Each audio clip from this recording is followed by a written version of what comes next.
फिर समझा है तो सिर दर पाओ, बहुत मेरे ऐसा दाव।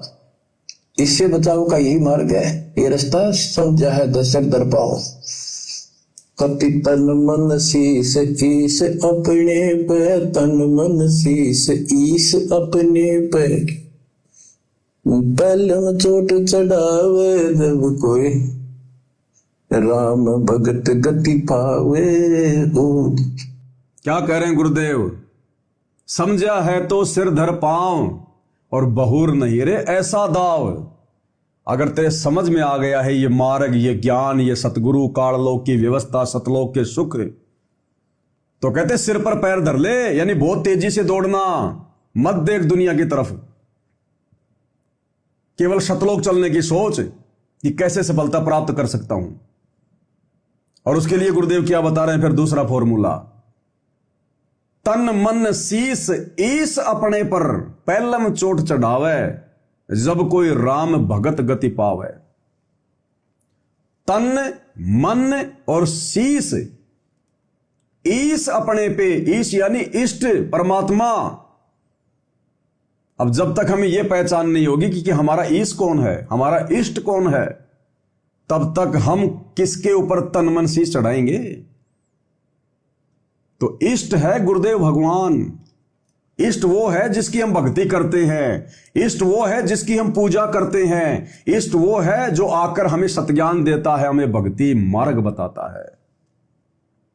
हमारे इष्ट कबीर भगवान सतगुरु रामपाल जी हैं। हमने इनके अनुसार चलना है, इनके कहे अनुसार भक्ति मार्ग पर आगे बढ़ना है। तन से यानी हर प्रकार से सेवा में शरीर लगा देना है। मन यानी फालतू की बकवादों को छोड़कर गुरुदेव के ज्ञान को आधार बनाकर चलना है। और शीश यानी गुरुदेव के प्रति हमने सदा समर्पित रहना है। अगर गुरुजी शीश मांगे तो भी उसी समय काट के दे दो। गुरुदेव कहते महिमा कीजिए संत की, तन मन धन सब दे, और सिर मांगे टाड़ा नहीं, मोर ध्वज लख ले। उस समय तो उनको कोई तत्व ज्ञान भी नहीं था, उनको मोक्ष भी प्राप्त नहीं हुआ, जिन्होंने अपने बेटे का सिर आरे से काट के सतगुरु के चरणों में चढ़ा दिया। आज आप और हमें तो सब कुछ मिलने जा रहा है और ना परमात्मा हमारा शीश ले रहा। आज हमसे शीश मांग रहा है। आज वर्तमान में शीश मांगने का मतलब है समर्पित। फालतू की बकवादों को छोड़ दो, दुनियादारी को छोड़ दो, संसार की तरफ मत देखो, साधारण तरीके से रहो, साधारण तरीके से खाओ और ज्यादा समय भक्ति भाव में लगाओ। साधु सोई जो सीधा चाल है। ये राजनीति करना, रैलियों में जाना, परशुराम की जयंती में जाना, नकली कबीर पंथियों की रैली में जाना सिरसा में, दुनिया भर के आडंबर करना, आरक्षणों में बैठना, गुंडों की सीबीआई जांच का समर्थन करना, जाटों की धर्मशाला बनवाना, ये संतों के काम नहीं होते, ये सीधे रास्ते नहीं है, ये बकवादियों की चाल है जो काल वर्तमान में संगत से करवा रहा है। तो सबसे पहले तो हमें यह कन्फर्म होना चाहिए हमारा ईश कौन है, हमारा इष्ट कौन है। तो यह कंफर्मेशन अभी केवल सत्सेवक भाई बहनों को हुई है। शतलोक आश्रमों से जुड़ी हुई 90% संगत अभी तक नहीं पहचान पा रही हमारा ईश कौन है।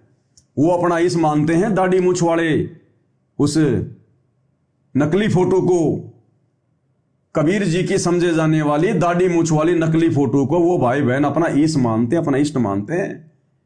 और ये जून का महीना ही चल रहा है।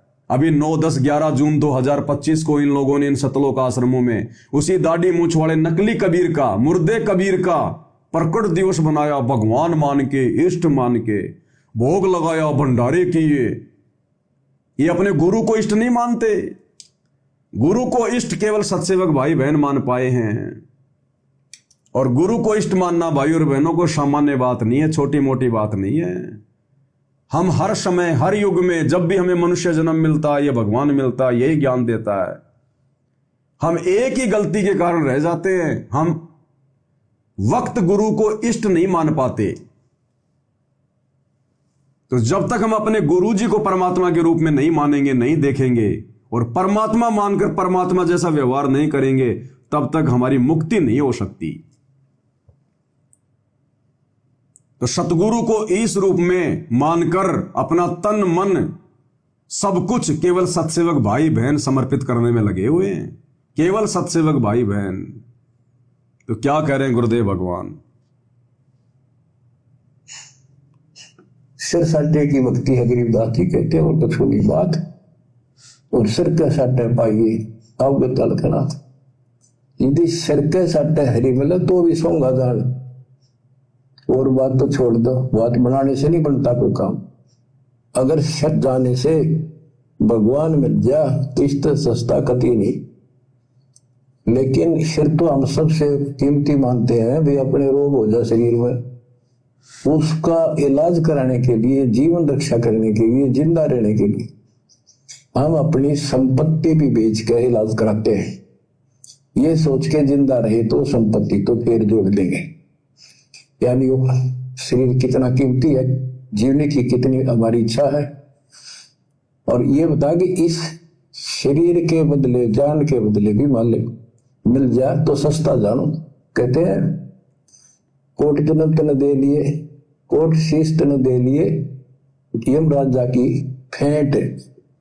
काल जबरदस्ती कर देगा काम, 1 मिनट में मार देगा, बता बचाएं जाओ तो कहां तक खैर बनाओगे। लेकिन इसमें सिर देना नहीं। सिर सौंपा गुरुदेव को, सफल हुआ यो शीश, नितानंद इस शीश पर आप बसे जगदीश। आज सत्सेवक भाई बहनों ने अपना शीश अपने गुरुदेव भगवान को समर्पित कर दिया, सौंप दिया। भाई और बहनों, अगर जरा भी अगर सत्सेवक भाई बहनों की भक्ति क्रियाओं पर नजर डालोगे तो बिल्कुल आईने की तरह क्लियर हो जाएगा कि शीश समर्पण करना क्या होता है गुरुदेव को। हम सत्सेवक भाई बहन अपने आत्म कल्याण के लिए, मोक्ष के लिए, गुरु को प्रसन्न करने के लिए, हम भाई बहन बाहर का पानी भी मजबूरी में पीते हैं, पानी भी। और पानी भी केवल दुकान से खरीद कर, किसी के मटके का नहीं पीते, किसी के घर का नहीं पीते। 3 लोग का भार चढ़ा हुआ उनके ऊपर। तो अपनी रिश्तेदारियों में भी जो नाम उपदेश प्राप्त नहीं है, चाहे कोई कितना ही प्यारा क्यों ना हो, पहली बात तो फालतू में हम जाते नहीं। अगर किसी कारणवश जाना भी पड़ गया, मजबूरी है, घर से खाना खा के जाएंगे, रास्ते का खाना लेके जाएंगे, साथ में अपने पानी लेके जाएंगे। उन रिश्तेदारों के वहां हम पानी भी नहीं पीते, पानी भी। उनके ऊपर 3 लोग का भार चढ़ा हुआ है। बाहर का कुछ भी खाना पीना जो बनता है बाहर होटल में, ना किसी होटल में हम खाना खाते, ना बाहर किसी ठेले पर ये कचौड़ी, पकौड़ी, चाउमीन, बर्गर, पानी पतासे, कुछ नहीं खाते पीते हम। और विषय विकारों से छूटने के लिए दिन रात बरकस प्रयत्न कर रहे हैं। भाई बहन घर छोड़ने को भी मजबूर हो रहे हैं विषय विकारों को मिटाने के लिए। अगर इन विषय विकारों में पड़े रहे तो परमात्मा कैसे प्राप्त होगा? कामी क्रोधी लालची इनसे भक्ति ना होए, भक्ति करे कोई शूरमा जात वर्ण कुल खोए। सत्सेवक बहनें अपने अनुपदेशी पतियों की मार खा रही हैं विषय विकार त्यागने के कारण। सत्सेवक भाई अपनी अनुपदेशी पत्नियों की डांट खा रहे हैं, तरह तरह के व्यंग सुनने पड़ रहे हैं उनको, नीची गर्दन करके सुन रहे हैं, गालियां निकाल रही हैं, सुन रहे हैं। विषय विकारों के जाल में नहीं फंसेंगे, परमात्मा प्राप्त करना है। तेरा मेरा केवल इसी जन्म का साथ है, तू आगे मेरी साथी नहीं है।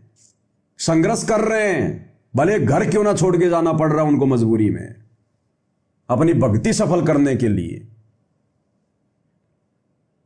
हर प्रकार से गुरु को परमात्मा मान के भक्ति विधि अपना रहे हैं। गीता अध्याय 3 श्लोक 13 के अनुसार जो व्यक्ति परमात्मा को भोग लगाए बिना अन्न पकाते हैं वो तो पाप खा रहे हैं। घर में दोनों या तीनों टाइम जब भी कुछ बनता है, नाश्ता या भोजन, सबसे पहले गुरुदेव भगवान को छोटी भोग की आरती के साथ भोग लगता है, उसके बाद में हम वो खाते हैं प्रसाद। हर प्रकार से काम धंधे में, मेहनत मजदूरी में सबसे पहले अपनी मर्यादाओं को आगे रखते हैं कि मर्यादा ना टूट जाए, भले काम छूट जाए। तो असल में अपने गुरुदेव भगवान को अगर किसी ने शीश समर्पित किया है, अगर तन मन धन से कोई अपने ईश के ऊपर अपना शीश समर्पित कर रहा है, इस दिशा में यदि कोई आगे बढ़ रहा है, तो केवल सत्सेवक भाई बहन है। हमने कितनी गालियां अपने ही गुरु भाई बहनों से खानी पड़ रही है। जो भाई बहन अभी दुर्बुद्धि के शिकार हैं, जो शतलोक आश्रमों में जाते हैं, जो कुसंगति का शिकार हैं, जिनकी बुद्धि पर काल बैठा है, वही नहीं समझ पा रहे अभी तक इस मार्ग को। और हम बड़े प्यार से उनकी गालियां खा रहे हैं, उनकी डांट खा रहे हैं, उनकी धमकियां खा रहे हैं, मुकदमे कर रहे हैं, हम झेल रहे हैं, जेल भी जाके आ रहे हैं। हमें कोई फर्क नहीं पड़ता, कोई परवाह नहीं है, भक्ति करनी है, कहीं भी बैठ के कर लेंगे भगवान की। अरे जिस चीज के लिए जन्म हुआ था वो तो गुरुजी ने दे ही दी। अब ऐसा तो है नहीं कि जेल में बैठ जाएंगे तो कोई हमारे को मंत्र जाप करने नहीं देगा, उनको तो पता भी नहीं चलेगा हम क्या कर रहे हैं। तो ये मंत्र तो चाहे जेल में बैठ के कर लो, चाहे रेल में बैठ के कर लो, चाहे घर में बैठ के कर लो, तो हर प्रकार से हम तैयार हैं, लेकिन अपनी भक्ति सफल करेंगे इस जन्म में। अब हम ये धोखा नहीं खाएंगे गुरु को मानुष मानकर भक्ति को हल्के में लेने वाला, क्योंकि हमें समझ में आ गया।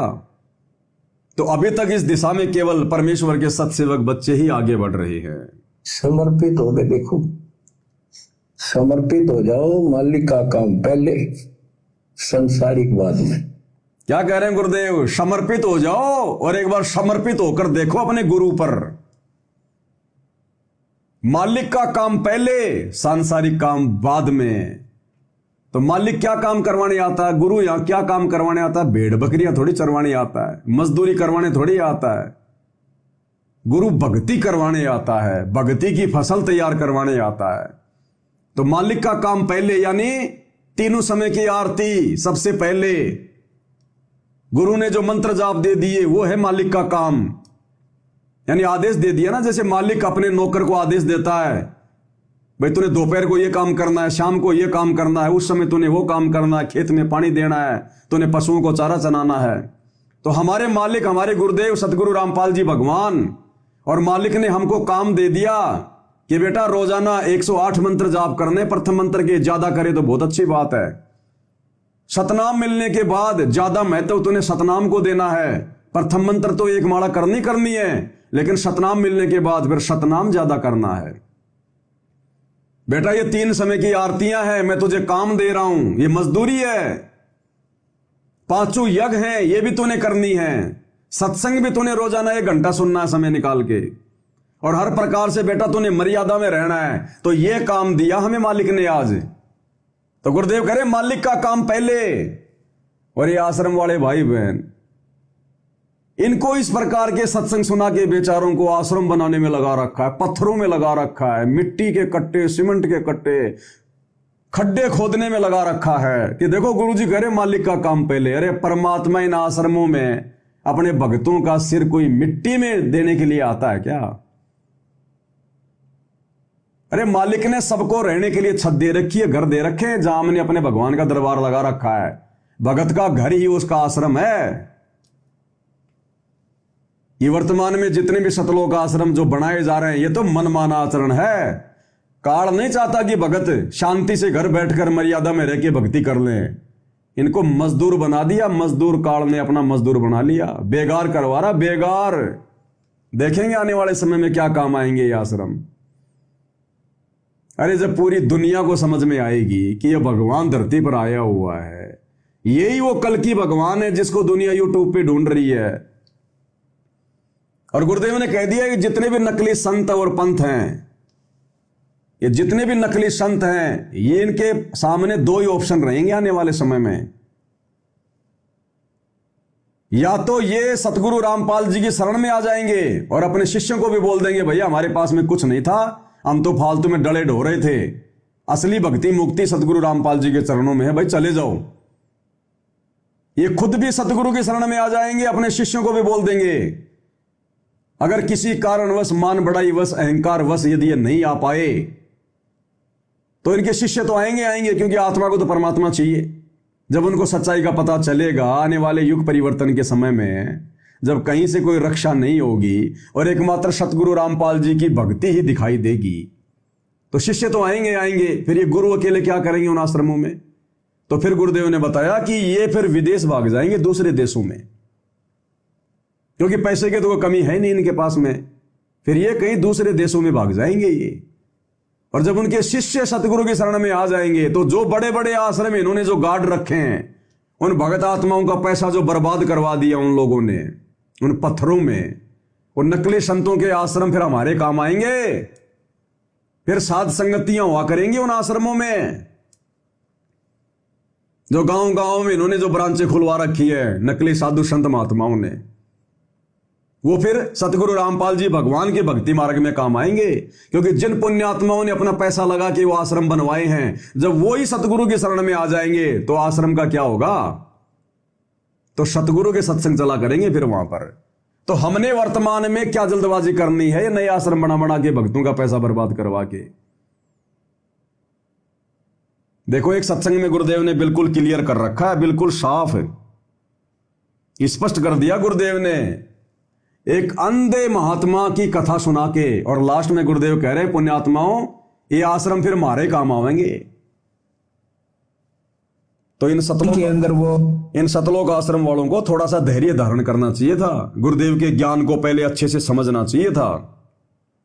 इसीलिए तो गुरुदेव बार बार कहते हैं ना कि भाई द्रव्य में यज्ञ की अपेक्षा ज्ञान यज्ञ सर्वश्रेष्ठ है। पहले ज्ञान को अच्छे से समझो, उसके बाद में दान धर्म करना चाहिए ताकि उसका सदुपयोग हो। तो गुरुदेव ने क्या सुनाई हमारे को?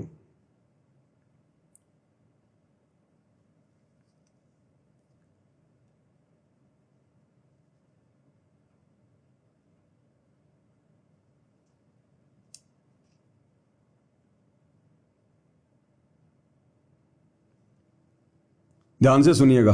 सच्चाई का पता लग जाएगा, इनसे दूर हो जाएगी। ये एकले बैठे पाओगे संजय की तरह। एक अंधा बजनी था और वो रोज आकर गांव में किसी न किसी का बैठ जाता, 10-20 आदमियों ने नवाजो भजन सुनाऊंगा। अब उन्हें सोचा भाई यू सूरदास तीसरे दिन आ बैठे है, यू पीछा छोड़ा नहीं ना, सोन देख और फसल का काम है। तो उसको गांव की बनी में ले गए। और अब सूरदास यहाँ तो आदमी आओगे, यहाँ ज्यादा आदमी आओगे बाहर के व्यक्ति, और यहाँ जगह थोड़ी है गांव के मैदान में, आपको चलो बाहर बनी में करना है अपना भजन। अब भाई चलो फिर तो बहुत अच्छी बात। वहां जाकर खड़ा कर दिया, वो एक रास्ता था, उस रास्ते के ऊपर एक मैदान से में खड़ा कर दिया अंधा। अब 2-4 उसके साथ चले गए। उसने जब शब्द 5-4 भजन का इतने, हाँ क्या बात कही, हाँ क्या। फिर ने बोले हम नहीं बोलेंगे भी, तेरी बात में ज्ञान गणाएगा, तू एकला लगा रही है। अका अच्छी बात। अब अंधन हो गए, 2 घंटे बोलते नहीं, वो गाने गावे। इतना में एक रास्ते चलता आदमी आ गया कोई रात में, वो कहने लगा रहा गाने वाले, ओ गाने वाले भाई मैंने उस गांव में जाना, रास्ता बता। तो अंधा बोला रहा निकम में यो देश बैठा यहाँ पे, कितने आदमी बैठे, इतना मैं पाया रास्ता पूछने। वो बोला तेरा फूफा बैठा है, कोई भी कोई ना, एकला भांडा खड़ा खड़ा। अरे कोई यहाँ पर कोई नहीं है, तू आप पर बांटन लग रहा खड़ा खड़ा, कोई नहीं तेरे साथ। तब उसका समझ में रहा तेरा गजब हो गया, तेरी गलत धोखा हो गया भाई। तो इनके साथ ऐसा होगा, इन नकली संतों ऋषियों और मंडलेश्वरों के साथ ये एकले बंडा करेंगे अपने उड़ा बैठ कर इन आश्रमों में, कमरे में। और वो दिन आएगा कि आश्रम ये भाग जाएंगे छोड़ के पिता है, और वो आश्रम इन भक्ताएं का काम आएंगे जो पुण्यात्मा जी ने वो बनाया है। सच्चाई सच्चे ज्ञान से परिचित होकर ये तत्व ज्ञान उन आश्रमों में वे आपका प्रचार करवाया करेंगे। अब वो उनका लगाया हुआ पैसा वहां पर इतना अब सदुपयोग हो सकेगा ना, तो भाड़ में झोंक दिया कति पाप में हिस्सा कर दिया, जो आश्रम बनवा दिए नकली संतों के, नकली दवाई, नकली हॉस्पिटल, और मरवा दी जनता, यानी आत्माओं का विनाश करवा दिया। वो दान किया हुआ भी पाप में सहयोगी हुआ उनका। अब कुछ दिनों में ये पता चलेगा, जब देखना ये रोया करेंगे पुण्यात्मा अपने गए हुए जीवन को। तो ऐसे धर्मदास जी समर्पित थे। और तो भाई और बहनों, देखा आपने, गुरुदेव भगवान ने बिल्कुल क्लियर कर दिया। आने वाले समय में ये नकली संतों के आश्रम जो उन पुण्यात्माओं ने अपने दान धर्म से बनवाया है, उन भक्तों ने, जब ये ज्ञान फैलेगा, ये ज्ञान जाएगा और युग परिवर्तन का समय नजदीक है, उस समय ये आश्रम हमारे काम आएंगे। इस परमेश्वर का ज्ञान प्रचार होगा, सात संगतियां हुआ करेंगी। फिर तो बताओ, वर्तमान में गुरुदेव की गैर हाजिरी में, इस परीक्षा के समय में, जहां हमने भक्ति को ज्यादा महत्व देना था, मर्यादाओं को ज्यादा महत्व देना था, अब मर्यादाओं की तो धजिया उड़ा दी सतलोक आश्रम वालों ने, उल्टे कर्म करवा के, राजनीतियां करवा के, और उल्टा भगत समाज का ज्योति पाठ और दान का पैसा दुनिया में तो उड़ाया सो उड़ाया, खुद के आश्रम तो बनवाए सो बनवाए, जाटों की धर्मशालाओं में भी करोड़ों रुपए लगवा दिए।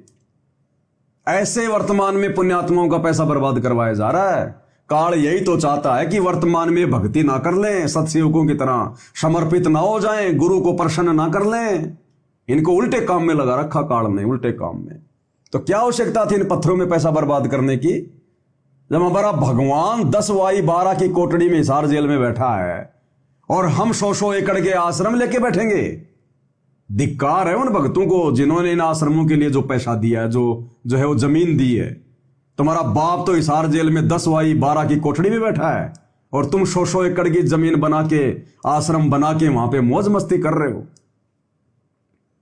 राजनीतियां कर रहे हो तुम उन आश्रमों में। वहां से भक्तों को बैठा बैठा के बसों में राजनीतियां करवाने के लिए लेकर जाया जा रहा है, परशुराम की जयंती में लेकर जाया जा रहा है, नकली कबीर पंथियों की जयंती में सिरसा में लेके जाया जा रहा है। उन आश्रमों में भक्तों को बुलाकर जो ज्योति पाठ और दान का पैसा लिया जाता है, फिर वो आश्रम जाटों की धर्मशाला में। तो ऐसे उन भक्तों के फूट गए कर्म जिन्होंने गुरु की गैर हाजिरी में इन कुपात्रों को ज्योति पाठ और दान का पैसा देकर इन आश्रमों को बनाने में जो सहयोग कर दिया। अब इन्हीं आश्रमों में संगत को इकट्ठा करके काल उनके कर्म फुड़वा रहा है। तो इस मामले में भी सत्सेवक भाई बहन समझदार निकले ना। हम उन आश्रमों में जाते, क्योंकि जिस आश्रम में हमारा गुरु नहीं, हम वहां पर टिंडे लेने जाएंगे। क्या करेंगे हम उन आश्रमों में? हमारा घर भला, फिर घर पर क्या नहीं है फिर जो हमें उन आश्रमों में मिल जाएगा। भंडारा हमारे घर में बन रहा, भगवान का दरबार हमारे घर में लग रहा, भक्ति हम अपने घर में कर सकते हैं। फिर हम क्या जाएंगे उन आश्रमों में लेने के लिए जहां हमारा गुरु नहीं है? तो वर्तमान में यह सद्बुद्धि भी गुरुदेव ने सत्सेवकों के ऊपर बख्शी, और इस प्रकार से भी हम काल की ठगी का शिकार होने से बचे रहे। तो क्या कह रहे हैं गुरुदेव भगवान?